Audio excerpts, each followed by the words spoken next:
All right, let's get ready to file. Yay. I am happy to welcome our quartet from all sorts. Please welcome writer-director Rick Castañeda, producer Laura Reich, and actors Eli Vargas and Greena Park. Woo! Look at that communal wave. That was very exciting. I have so many questions and so much love for this film, and I'm just gonna pepper the love and the questions all over the place right now. I wanna start with Rick. Where did this come from? I read somewhere that you've been involved in office culture. Was it from that specific experience that you started writing all of this, or was this something that has marinated for years and you sat down and just crammed a whole bunch of extraordinary things into one place? I did a lot of temp work in my early 20s, and it's very interesting. It's so interesting to just kind of like go into an office for a week or two and then just like get pulled out and then go into another office for a week or two, and you meet so many interesting characters, and the work is so boring. And there were jobs where I got paid for just sitting at a desk and doing absolutely nothing. But reading my book and looking out the window, that was really nice. There were others that all I had to do for 20 or 40 hours a week was enter one number from a piece of paper to a number in a spreadsheet, and like just do that over and over and over and over again until all you can think of is numbers in your head. And I wrote a lot of short stories in that time, and they were all about kind of something magical happening in an office. And I looked back on it later, and I didn't know exactly why that was. And then I kind of figured it out was because I was like so bored in those offices that I was just imagining something that was better than that, and something that would like kind of be my escape route out of that cubicle. And, after Cement Suitcase, I started looking around for other stories. I started looking back at all these short stories that I had written, and I thought there might be something there. And one of the stories I liked most was about a girl named June who's a really fast filer. And are there elements of the film that are true in that the antics that happen and various things along that line? Like I especially looked at the bell ringing as something that was like, man, can we get that in our office? That seems perfect. Or elements along that line. Did you set up any of these sort of silly things? I did work in a law firm for about 3 months, and my office, my cubicle was kind of at the near back, and the accountant sat right behind me, and so she would alert me anytime that the boss was coming by, and because I would when I would take a nap, then I would ask her to turn the lights off, and so whenever the boss was coming nearby, she would turn the light on. And I would be like, oh, okay, here we go. Amazing. Something told me that had more than a ring of truth to it.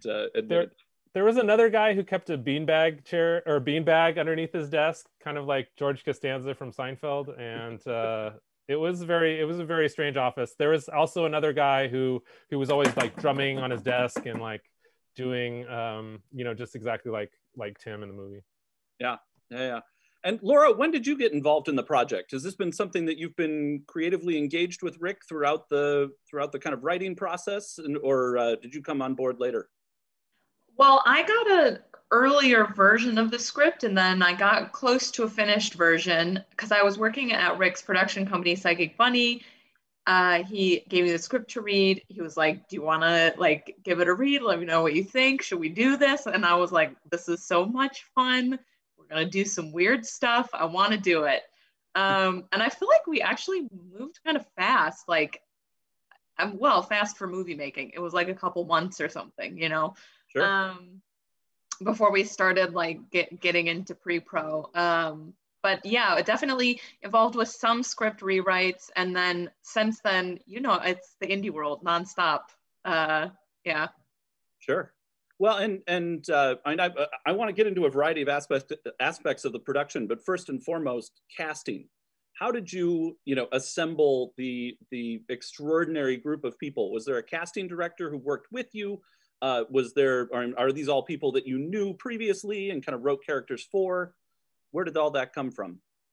Well, as an indie film, we had to wear a lot of hats, and our other producer, Omar Kanawi, basically headed up the casting for us.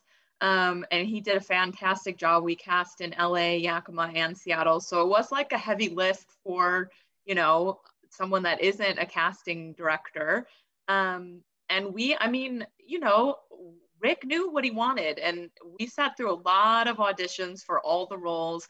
But there is, like, in casting, people say this, and it's true, like, when someone auditions that is right for the role, you fall in love. And that was definitely true for Greena and Eli.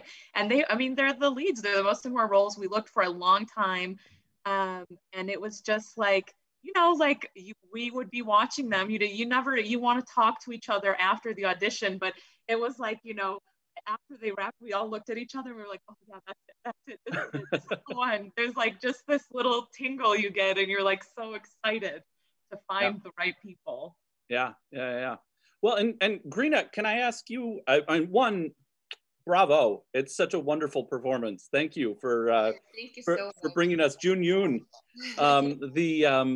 What was your first impression reading the script for this? Was it like, oh, I got this, like I can file it up? I mean, was there something that called out to you and said, I got to get this part? This is definitely me. I actually I can feel that reflect about me through the June, but the first time I reading a script, it was like, what is happening right now? Professional like filer, what is this? I was really curious about this script, and then I really want to immerse because I just want to see what they're gonna make this. Yeah. So the first impression was like, what's going on? Yeah. Like, she has a secret talent. Like, Yeah. Was there any modicum of training that Rick put you through to prepare you for your folder filing championship? Actually, we did. So one day, Rick brought like 4 or 5 of boxes and full of the files, and then he said, "This is for you." It's like, huh? This is for practice, Greena. So, ta-da! So actually, we did the practice. It's like, I have a lot of paper cut in my hands, but it was really fun because we actually did that practice with the box and the full of the files. Yeah.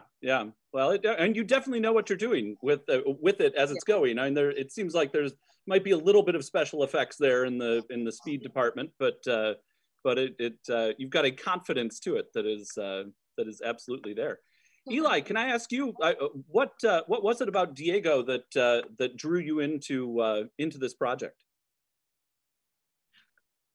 I guess it was that feeling of moving somewhere new, not really knowing anyone, starting a new job, new place. Yeah. It was kind of a time where, you know, I was looking for work and things like that. It was relatable. And also, Rick, you were so excited about it that I knew immediately that I wanted to work with you. So, yeah. Someone in the Sophia in the Q&A inquires of you, Eli, was it very hard to get into the headspace of Diego, and what was your favorite part of walking in his shoes? Oh, literally walking in the shoes. We have a pair of shoes, one with that keeps flapping, so it's like I'm wearing sandals the entire time, and that was fun to navigate. Yeah. I also have this fantasy that the entire beginning of the film, in which we're watching you prepare for your day in your car, was actually just a documentary of the trailer that they gave you for the film, and that was actually you preparing to go to set. Am I correct about that? No. we had proper amenities. Okay, all right, good. That was a close call. Not that I would have been minded. It seems like a great setup. Come on. There's a shower in the back. Yeah. So how much of and this is for any of any of you realistically, how much of All Sorts was on the page, and how much of All Sorts was in the absurdity of being in a collaborative, engaged room full of creative people and having some antics happen and ideas from others?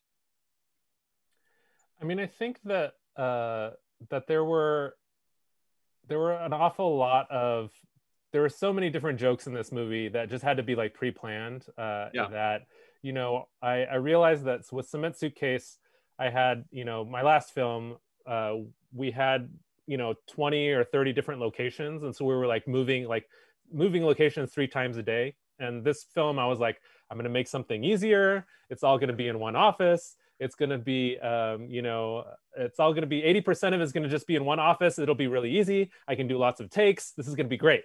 And what I found was that by limiting myself that way, then my art department, what I wanted the art department to do just exploded in creativity. So the art department, I think we had to get an art department, but then we had to get like another art department, and we had to get a few other people to help with all of the different props and everything else that had needed to get made, because that's where all of the work really was for this film. And so I can't think, Laura, Greena, Eli, like I can't really think of too many things that, you know, that we just came up with on the spot. I do know that like with Greena, you know, we had her work on her character a little bit because you know, I don't know what it's like to come from South Korea, and I wanted that to be very authentic. And Greena did a great job of kind of giving that character kind of a past and where she came from and what she was thinking. So that was extremely helpful. Laura, did we do much improv? Or actually, you were kind of in the back office, I guess, at that time? Well, I would say it was like pretty much on the page, but what ended up happening more than anything was in post, we like reordered everything. Like it was like, in some ways it was very modular, where on the page things played out and you like saw them play out through time and it made sense. But once it was cut together, you know, like the setups weren't flowing as well. Like I think the first cut we had is so different to the cut that we have now. It has been rearranged so much. I think that's probably the biggest like difference from script to final product happened in post, more so than like I think any other movie. This movie just could be rearranged to have the flow change so easily. Yeah, I think a lot of movies have between 100 and 150 scenes, and I think this movie had 230 scenes. So there's so many different little scenes that are, you know, just 10 seconds or 30 seconds or only a minute long. And we found that we could just kind of like, it just wasn't flowing the way that, you know, it was written on the page. So we just kept like reordering it, redoing it. There were a lot of scenes that we created completely new by adding, like by taking this little piece here and this little piece here, and we like put them juxtaposed to each other. And we'd create a completely different scene with a completely different story based on what was actually like, we would just put like something on the screen on their like CRT monitors so that it would look like they were looking at something different. And that helped a lot. Yeah. And the process of that, and obviously you in an editing booth, you know, and some close friends, things like that can kind of workshop that a bit. But at what point did you start bringing in other people, audiences, and did you have a lot of opportunity to kind of test the film a little bit with the comedy side of things? Pretty much. I mean, I think we started doing that immediately, right, Laura? Like once we had a cut, we showed it to about 5 people. Then we'd get another cut, show it to about 10 people. I would say probably over 100 people have seen this movie in test screenings because it's really, you know, with comedy, you just want to see what makes people laugh, and you want to make sure that, you know, everything's flowing the right way. We found a lot of things didn't make sense to our viewers where, you know, because we had read the script, we knew exactly what was happening. But some people, someone that's watching it for the first time, they might not be able to get from A to B to C, and because they missed B when they were looking this way instead of this way. Sure. And so we put a lot more hints about who was who, where the characters were, and, you know, why they were doing certain things. And it just really helped everybody, I think, and was very useful. Yeah. We did one big test screening too, after a few small ones. And I don't remember, we did pickups in LA as well to like, sort of, we wanted to show Eli and Diego and June's relationship, like give it a little more, make it feel more natural and officey. So we shot some LA pickups, but I don't remember if we did that before or after a test screening, but we did a bigger one where we rented a local theater at a film school and, you know, brought people in, did a full test screening.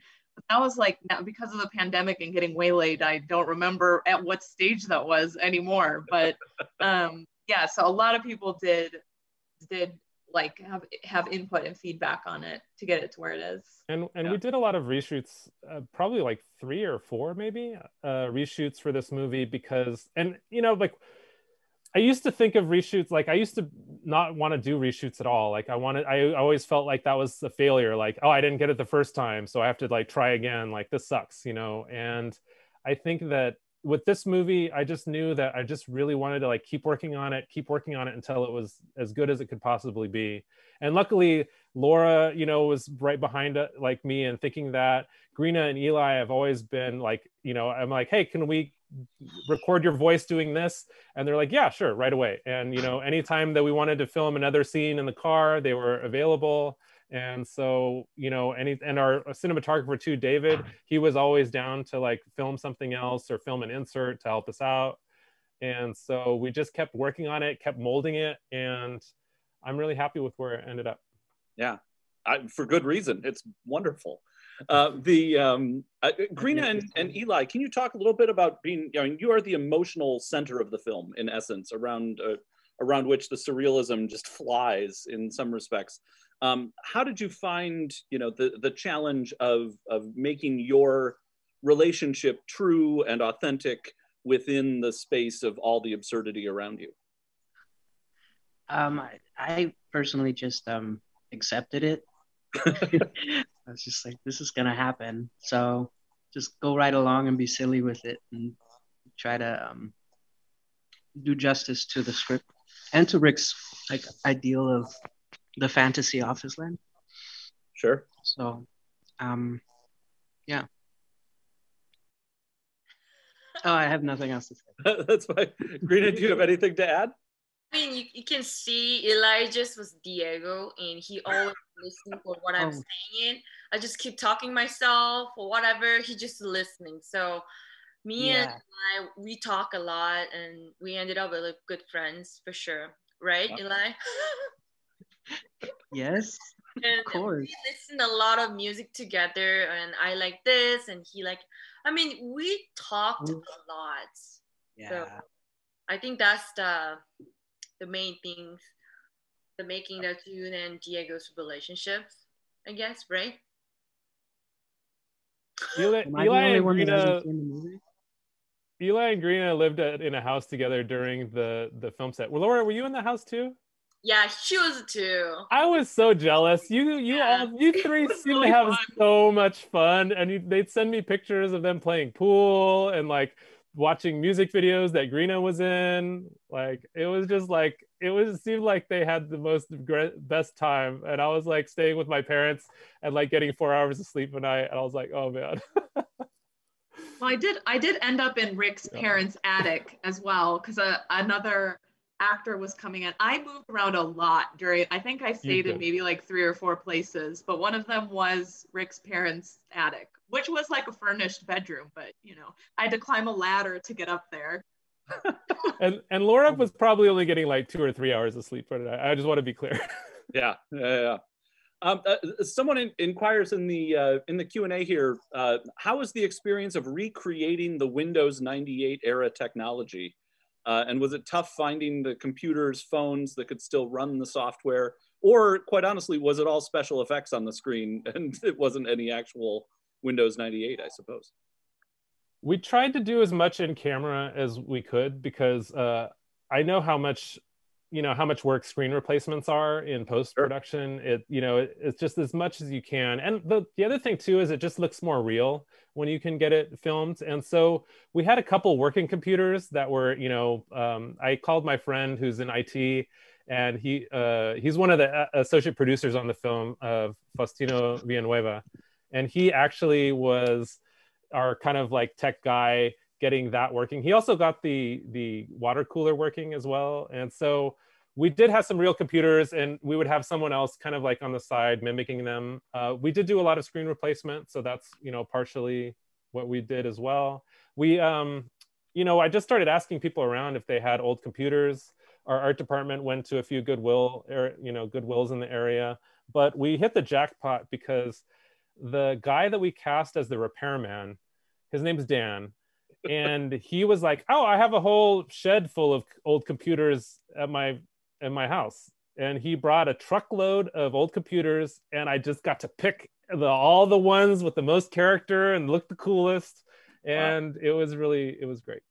Was that what got him the role, or did he have the role before he had the computers? He had the role before he had he had the role before he brought the computers, and he also had the role before he fixed our printer, which was full of cat hair because we borrowed it from our friend Doug, who has cats and they get everywhere. And the printer wasn't working, and the repairman came in and repaired the printer. Wow. The can we talk about Luis? About Vasquez?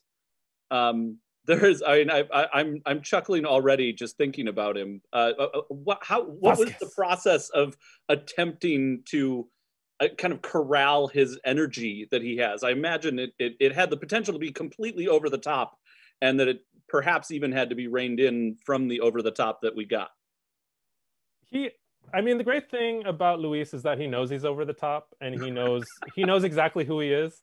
Yeah. But he is his attitude is very, very similar to Vasquez, where he believes that he has the answer and he has the word, and you have to follow his word. And he was actually, bossing people around on set, and our AD would say cut, or and we'd wrap for lunch, and Luis would be like, no, we're filming this, and the AD would like look at me like, wait, does he have the power to do that? Like, is that what's happening? He was confusing everybody. He was ordering the art department around, and I had to like kind of tell people like, he's just a really good Vasquez, so you don't have to pay attention to him, but he's just doing his job. He's in character. He's a method actor. And he added so much to the film. He brought his own costume. That's his costume that he wore to the audition. And I just knew like it was perfect when we saw it. And he bought the ring that he's wearing in the movie. He bought the tweezers that he's using to get his hair. I think he even bought that mirror that he's looking at, because he's like, this guy has to be looking at himself during the movie. He's, that's the kind of character he is. And so he just brought so much to the movie, because I don't know how, but he just knew exactly who this character was. And it was exactly who I thought it was. And it's like, together, we just knew what was happening. It was cool. And honestly, as I'm thinking about little Luis moments, which are all larger than life, do we ever find out Diego's last name? Or is he always just Surname? Yeah. Nope. Yeah. That's it. Okay. I'm thinking back to watching the movie and realizing I don't think we ever got his last name, and it's just always surname. And that delights me to no end. All right. Well, there we go. Go ahead. Dustin, I would say that you actually made me think that Luis did do a lot of his own jokes on set. That was something that should change during the filming for sure. Yeah. Amazing. Can we talk a little bit about production design? You mentioned it earlier, and how valuable, obviously, production design was in this film, not just in creating a believable office space, but in fabricating a ridiculous amount of the calendar pages and, the stuff like that. How much was everything kind of dictated by you of what you wanted? Or was there a lot of like, hey, production design, this is the kind of crazy world we're in, bring stuff to me and we'll build that together? I think that film is a great, it's about working together, and it's collaboration. And so I had a definite vision of what I wanted, and then I would kind of try to explain that as best as possible. And a lot of times the art department would just come back with like even better ideas. They'd be like, hey, you had a crazy idea. What about something crazier? And I would be like, yes, that is a great idea. And so we did a lot of back and forth, and I can't, it's hard to remember whose idea was whose. I'll probably take credit for it, but it probably wasn't me. Yeah. The calendar pages, which are absolutely inspired, did you have like 3,000 times more of them? And once you got into the editing booth, you just picked which ones you wanted to do? Were they all very specific to certain parts in the film? I think we had about 80 of them. And so I think there's probably about 15 to 20 somewhere in the movie. Yeah. And yeah, I tried to like choose the best ones. One of the guys who plays the competitive filer is my cousin Nathan Langston, and he helped me write some of them as well. And so, you know, I I've got to, sorry to interrupt, I have to get back to work. Eli, before you go back to work, why don't you tell us something about your character, about what did anything change for you with this film? What do you mean change? I don't know. That was kind of my last ditch effort to like try to get one more answer out of Eli. Dustin, do you have something for him? Something more for Eli. I probably do. There was something somewhere. Eli, did you like connect to the character Diego? What do you think of the character Diego himself? I was surprised at the end. I don't know. There's no spoilers, right? Like everyone's seen it but me, right?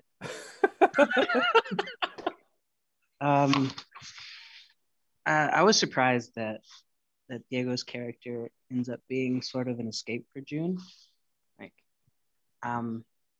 because I don't think I read that part until halfway through shooting it. So that was incredibly interesting, and it's like, wow, I'm a catharsis character for her office days. Was that the first time you've gotten to play that sort of role? Yeah. Mm-hmm. But thank you for having me so much. I must now go and make money. There you go. You're beating us to it tonight, that's for sure. Thank you, Eli. Brilliant. Eli, you're wonderful. Thank you. Bye. I'll see it soon. Miss you. Sticking with some of the craft things, I also wanted to talk about the music for the film. There's a wonderful score that you know captures kind of there's a almost mundane, repetitive quality to it that I think functions really wonderfully and lightly within the Office Space timeframe. But then there's also another kind of particularly the energetic competition world that is this kind of day and night to the score. Can you talk a little bit about what you were looking to get from the score and what the composer ultimately delivered? Music is one of the hardest things for me because I can't do it. Like I can do a lot of editing. I know a little bit about producing. I can, like I'm also one of the writers and stuff. But music, I don't write music. I don't play music really. And it's really hard to describe, even what you think you want, like is not necessarily what is best for the film. And so, Nick worked on the last film, Cement Suitcase. And so he came into this very excited. And we kind of just started talking about influences and like what could possibly work. Nick introduced me to a lot of music I hadn't heard of before and probably couldn't, remember the name of it, but it was just like really out there. And I really liked that about it. And he would start sending me things, and it's kind of a process of like being like, no. Oh, I like this about this. I like this about this. And it's really hard because every time a musician sends me music, it's just like the best gift in the world, imagine somebody just writing a song specifically for you. And it just feels like you just feel so precious. And it can be like an incredibly beautiful song. And you're like, I love this, but it just doesn't work for the movie, or it's just not the right thing. Or, it could work for the movie, but not for this particular part. Or, like music score, a lot of times it needs to like jump over here for this particular part of the scene and then to like jump over here for this part of the scene. And it needs to like jump up and like be able to raise one leg and stand on one leg and, do this and, everything. So it's very tough. It's really tough to write music score. And Nick was probably working on this, other than Laura and I, probably working on this for like the longest period of time other than me and Laura. So he really put in a lot of work. And we also had another musician too, Ariane Saleh, who he composed a lot of the competition music at the end. Like, so there's a big competition at the end of the movie, and he did kind of like the last 15 minutes of the movie. because it really did need to like go back and forth. And I also kind of wanted to make it feel like a little bit of a different kind of movie at that point, you know, like more of kind of like a sports kind of ending. And so the two of them just really, I don't know, I think they just really hit it out of the park. And we would send, like with Nick, I'm kind of rambling now, but Nick, he actually would like send me music and I would just get it stuck in my head, and I'd wake up at 3 a.m. with his songs in my head. And that's when I knew like, that's the one. Sure. The speaking of the competitions, one of the things that I really value within a film like this is that, you know, there are multiple competitions throughout and they don't feel like the same competition every time. It feels like there's a different energy, there's a different, you know, editing style, there's a different, you know, production to it.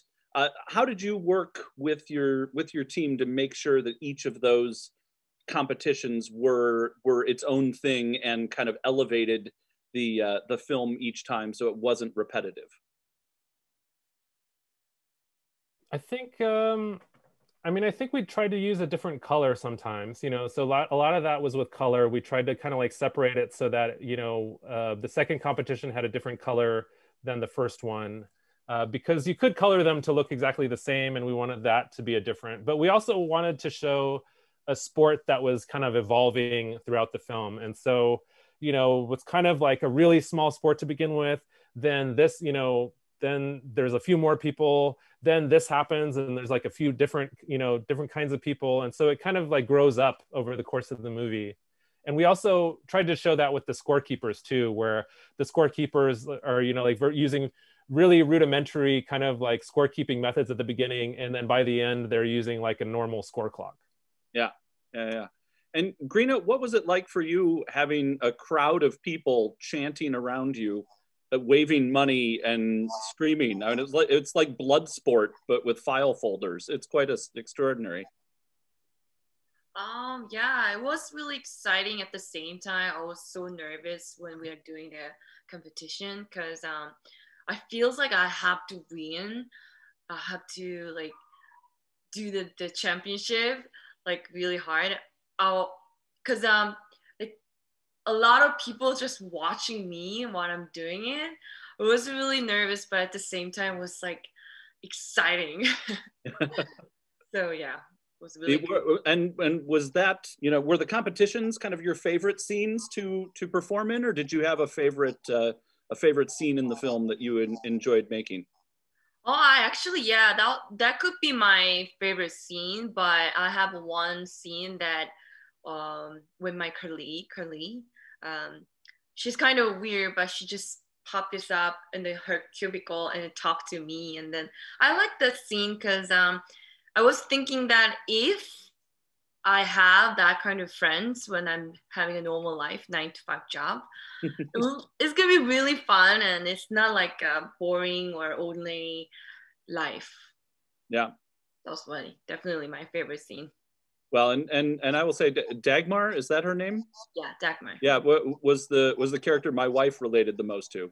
Just as an aside, she texted me that tonight. She was watching the film and sent me that and was like, okay, well, there we go. Your wife sounds like a delight. Oh boy, there's a world of crazy out there, and we love her. Yes. So Rick, there's a question here in the Q&A from Ben that says, I really like the magical realism of the film. What are films that inspired you in making this film, or were there any specific inspirations you had in the back of your head?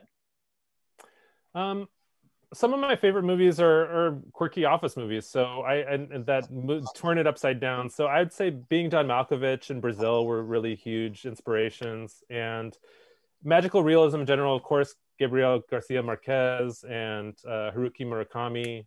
And I love that world where you're kind of like taking a fairy tale, but kind of setting it in the office place.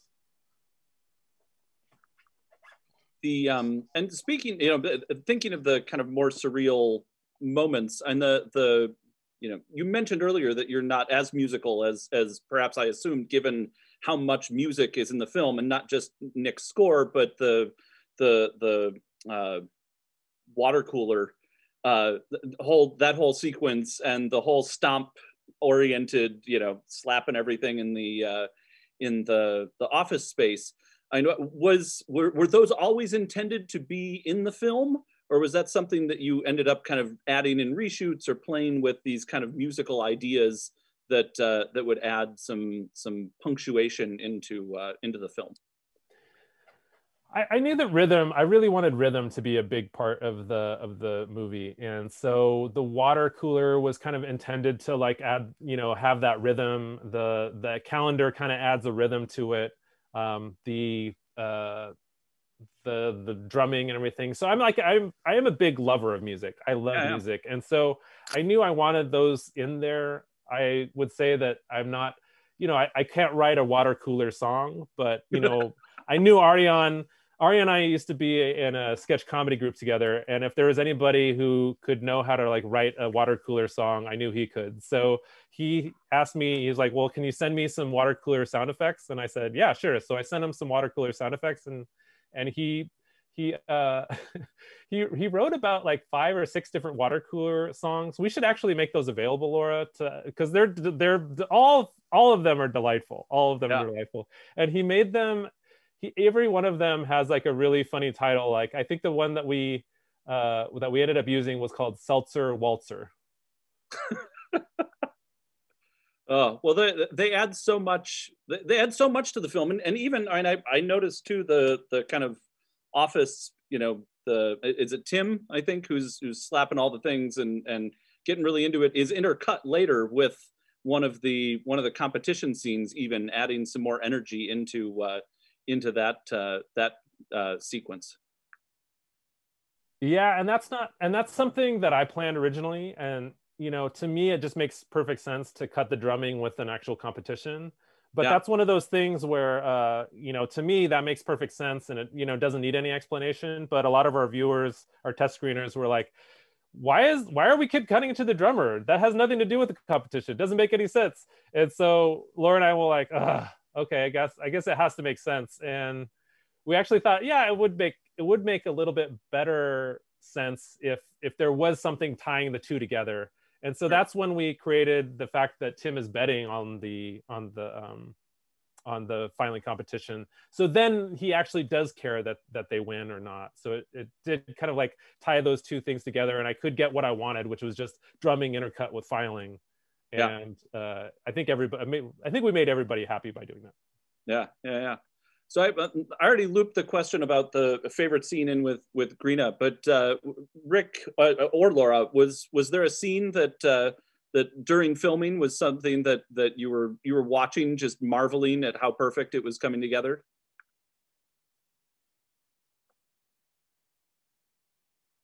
I'll let Laura take that one. Well, I mean, of course, the final competition was that, you know, the thing is, the final competition took a while for us to get right in post, but it was, I mean, just those cabinets, it was just so fun to see them in real life, right? Like that just sold it. It was crazy. It was weird. It was bizarre. And also like in a boxing ring, just, it was fun to see stuff like that, like just all the weird stuff, seeing it actually play out and work. And some of it is like, you know, my job is figuring out to a large extent how we're going to do everything. And so, you know, sometimes it's a little bit of a negative Nancy, like, Rick, how are we going to do that? Like, you know, so then we'd have to like figure out how we're going to do that. So those were always like that, like him being sucked, like Diego being sucked into the ceiling too. You know, obviously a lot of that is like, you do it in pieces, you sell it in the edit. So, you know, a lot of that is seeing it after the fact. But yeah, there were a lot of things in this movie where I was like, I don't know how we're going to do that, but here we go. Let's figure it out. So seeing those things was really, really fun. Yeah. Laura often thought I was like planning to like cut a hole in the ceiling, or, you know, like do major construction on the office building or something. I'm like, wait, let's step back here. But if I was going to answer that question, I think the first filing competition was when I got to see that idea in my head for the very first time of like, you know, 2 people filing and just everybody cheering them on. That was really exciting. But I think some of my favorite scenes are actually the ones between Greena and Eli in the car, because they're just so good. And someone said actually that they have, you know, like the rest of the world's so crazy that, you know, just having them two in the car with no other tricks going on, really kind of like centered. And Greena and Eli have this like authenticness, you know, like they're just real. They're so real when they're in between, you know, but just the two of them in a like dimly lit car, that it just, I think that that's the heart of the movie right there. Yeah. There are a couple questions that popped in here. Matt wants to know, why did the filing cabinet eat the woman? And I feel like there's supposed to be a punchline to that, but like that's a joke. But that's a real question I just asked. Thank you, Matt. I think there's a lot of things that just come to me, you know, that I was just like, this is a great image. I want it to be in there. It doesn't make a lot of sense. And I think that when I actually look back and kind of analyze it, it makes perfect sense. Where I wrote this in a time where I was worried about getting lost in this office. I was worried about myself disappearing into the files, into the spreadsheets, and totally losing who I was. So that's kind of a representation of that. And the fact that, you know, she's not the first person to go missing in this office, I think that that's what I was really worried about. I was worried about losing my soul. Mm. And, you know, what a better way to represent it than... Yeah, we'll work on the punchline for the next one, Dustin. We'll make it funnier for the next one, we promise. Well, I love very sweet. Yeah, that final the final image of her being, you know, spewed out of it again, and then just going like, oh look, there's the file I got, and walking away. It's like, bravo to that. Let's do it. A couple other things with the ending. The you know, film stop and the kind of skipping moment. Was that a surreal, we're in the editing booth and this seems like the most bizarre thing to do? Or was that something that you'd always planned on having as part of the climax of the film? That was definitely in the script, and it's just kind of, you know, I started out in this industry as an editor, so I really wanted to, like, I think rhythm is like really important to me. I just really wanted that to be like a part of the funny, I guess, the part of the laughter, and part of that rhythm was that, you know, when that rhythm gets interrupted, that's one of the best parts of rhythm, I think. Yeah. Well, and it works. It's so unexpected. And at that spot, and one, you haven't done it throughout the rest of the film, so it's obviously unexpected. But I will say, you know, at home it's less terrifying. But as a film programmer presenting the film in a movie theater, I would freak out if I didn't know that was coming. And I do remember watching it again today. I didn't remember that it was coming, and was going like, oh crud, there's something wrong with my computer again. But in a movie theater with people watching would be the most stressful thing on the planet. So congratulations on that. Laura and I did a TV show called The Sushi Dragon Show, starring the Sushi Dragon last year, and we did a whole episode about glitches. And yeah. So we were talking about how mistakes can be an art form, you know, like for instance, if you're DJing and you're like skipping a record, that can be, you know, like now that's an art form. It's not something that's like, you know, wrong that's happening. It's something that's so right. And so I think that glitches are really fun, and we wanted to put that in this movie too. Yeah. And with the end credits, was that all done on a single computer in terms of the different, you know, clicking over, and was that all analog, or was that fabricated later? Oh, I think it would have probably taken us 20 years if we tried to do that analog. Well, it seemed like it, which was why I was like, oh my God, did they, like, it comes pretty darn close to feeling like you could have pulled that off. We would have had to get perfectly spelled names the first time around, and we would have, you know, had to have had all of the names and remembered all the names. And, you know, right now we're still adding to it because, you know, people are still helping with this film as it is. And so we had to go tricksy with that one. All right. It's such fun. And the sequence at the end that you were one of the stars of, I noticed, was that something that was intended as an interstitial during the film somewhere, and you didn't use it, and you just needed needed to have a magical janitorial sequence that you just couldn't get rid of, so we'll put it in the credits? Pretty much.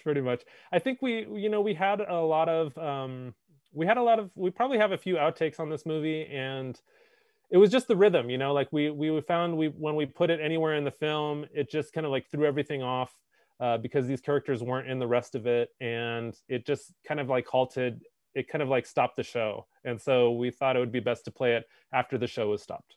Yeah. Someone who shares your last name, Rick, wants to know, what were the silliest or most unexpected challenges during production? Well, first of all, I have to explain that because I'm friends with another Rick Castañeda on Facebook, simply Nice. because we have the same last name. And he actually, we've been friends on Facebook for a while, but he actually became a Kickstarter supporter of this movie. And so he's been showing up, and I'm so excited because like that's such a all sorts kind of thing to do, right? Laura, I bet you have a really good answer for this question. Do you want to talk about that?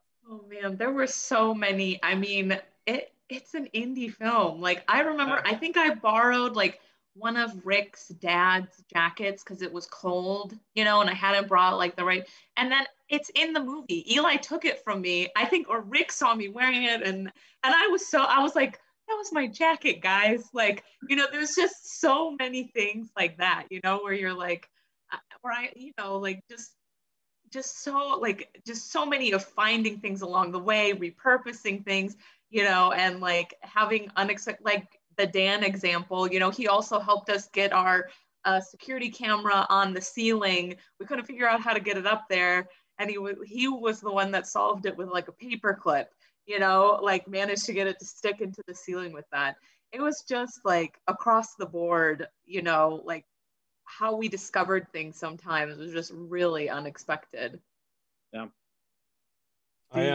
I actually the filing cabinets themselves, I think, have their own story that we'll have to like tell at some point. But we were kind of like searching all over, and Sophia, who was our co-producer, she was like really big help in finding filing cabinets. So I think she even went to like a University of Washington auction to try to find filing cabinets. We were scouring Craigslist, we were going to Goodwill's, and another one of our associate producers, Heidi, had a friend in Yakima who had some, and so we like went to his place, and it's like this lot where he just had all of this old stuff and old things and like tons and tons of like different kinds of filing cabinets. And he started telling us his old life story, and then he went to his truck and he brought out a binder where he had like literally his whole life story, and he was flipping through it and showing us pictures and like talked to us for about an hour. And he had a very fascinating life that did not make it into this movie. And then and the filing cabinets didn't work out because they're all rusted. But I was just like, wow, this is like, you only do this in Yakima, and it was just really crazy. But then the filing cabinets that we did use, my dad ended up taking them to the dump, and he was talking to the guy that works at the dump, and the guy was just like, oh, so these are the filing cabinets from the movie. And my dad's like, yeah, because my dad tells everybody that I make films and everything. And so he's like, oh, okay. And he kind of like put them off in a different place at that point, and I think he might have kept them because they were like props. Because he might be able to sell them for profit eventually, because these were used in all sorts. That person is putting someone through college, I guarantee you, with those. Can we talk about Yakima? What a wonderful location for this film. And I definitely saw Miners, which is a place that's close to my heart. What was it like filming in Yakima? Were there a lot of people who were excited to be a part of the film, or was it we have to try and get people out to be the crowd, etc.? I think Laura could talk about this one, but basically we had a motto that Yakima provides. Yeah, it was so fun. It was so fun filming in Yakima, in a small town. Like the community was so welcoming. We got so much help from everyone. It was crazy, because also, like you said, with the filing competitions looking differently, we had to find offices that looked different. And that, that looked different enough, and that is actually not all that easy necessarily. And so it was like, you know, it was like we had to do some real searching, but the thing is there were so many people who were on our side. And if it, like, honestly, if it didn't work out with one thing, the person was like willing to help us find the thing that did work, even though we weren't going to use their building or whatever, you know? So it was a blast. Like it was so fun filming there. Everyone was so excited, so invested. Yeah, it was definitely different, definitely different than the pickups we did in LA. And I would say like less stressful too, you know, like it was just way more, I mean, it was still stressful, it was still making a movie, but it was just like way more chill being in Yakima than I think if we were anywhere else. Yeah. Greena, did you have a favorite part about being in Yakima? Oh my God. So first time I explained all to my mom, I'm going to Yakima. And then my mom said like, oh, is you gonna go to Japan? Or because I never heard before. And then was like, my family thought that I'm going to Japan to shooting something. And then Rick actually showed the map because I thought it's Washington, D.C. And then he just, Greena, come here. Here is the Washington. So actually, through the old sword, I first time I've been in Yakima, and they're so welcoming. And it was like a month shooting in there, and last week I kind of like feel homesick because I think I missed my like Asian food at that time. And when we are shooting the final competition, and then I went there and the people just yelling to me like, June, you, and I kind of want to cry, but I just hide in my tears because they actually really, really support me. And every time I walk to the bathroom and they're like, June, you're good. Like, they're so warm and so sweet. So I could say thank you for everything, like supportive and Yakima. I definitely want to go back and filming again with them. I imagine they all still have their signs that say June Yoon win soon. Yeah. And you know, those probably weren't even props. They just made them themselves. And then they're actually really like, whenever I just go somewhere, they're just like, oh, June. They call me June. And amazing people. Amazing. Oh, that makes me so happy. So the what's next for the film? Is this, I mean, we're birthing it into the world. Is there a sense of where people can see it next? Is there a timeline that you're working on? How can they stay up with what's to come? Yeah, I mean, definitely follow us on social media if you want to stay in the loop. It's at All Sorts Movie, Instagram, Facebook, and Twitter. But we are hoping we'll do a few more festivals, and then our hope is at the end of this year, early next year, we do become available to the public, like a wide release. And we do want to do a Yakima theatrical screening once it's safe to do so. We had hoped to do that, you know, first thing for our cast and crew up there, but that is on our list of to-dos. So we'll definitely be bringing the film to Yakima to screen there in person when it's safe to do so. Exciting! I might even get in the car and drive it. No, I don't need. I mean, I would You're love. invited. Please come to let me know. I mean, quite seriously, I meet a friend out in Yakima with some regularity who lives in Walla Walla. And so I know the area pretty well, and I would totally get in on that if there's an opportunity. But what's next for all of you? And Rick, Laura, are you working on new projects? Greena, do you have a myriad of films that are in the pipeline waiting to come out? I'm actually shooting some films about some happening in 1992 in LA. So now I'm shooting. So I'm expecting to finish this film like next month. Great. And is there, I'm looking here for a website for you. Is your Facebook public figure actor page the best place to send people toward? I think you can just type on my name, and Instagram is the best. I mean, I have a Facebook, so just Greena Park. You can find my work. Yeah. Excellent. And Rick, Laura, what's up next for you? So Laura and I are working now at a new production company. It's called Vibrant Penguin, and we are actually going to be pitching television shows and other movies around town this year, as well as giving All Sorts the best possible launch it can get. Yeah.